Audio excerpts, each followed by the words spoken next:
cryssberry reviews and tips once again. So today we're going to talk about the difference between dairy whitener and milk powder. So many of us know the difference between the two, but this video is for those who don't.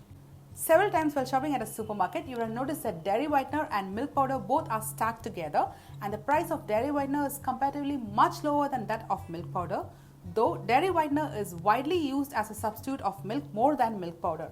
If you have noticed that you would have seen very few options for milk powder, whereas there are so many options or so many brands that sell dairy whiteners more than milk powder. So now in this video we're going to see why there is a price difference between dairy whitener and milk powder, and why dairy whitener is most preferred than milk powder, and which is a healthy option. So let's go. So first about milk powder. Milk powder is made by spray drying and evaporating the liquid content from milk. Milk powder comes in two forms. One is a skimmed milk powder and the full fat milk powder. So cow's milk contains 3.5% of fat in every cup of milk, plus it is rich in calcium and protein. On the other hand, skimmed milk powder undergoes a process of removing fat from milk so that the user gains only calcium and protein, though skimmed milk powder still may contain 0.5% of fat in it. So now about dairy whiteners.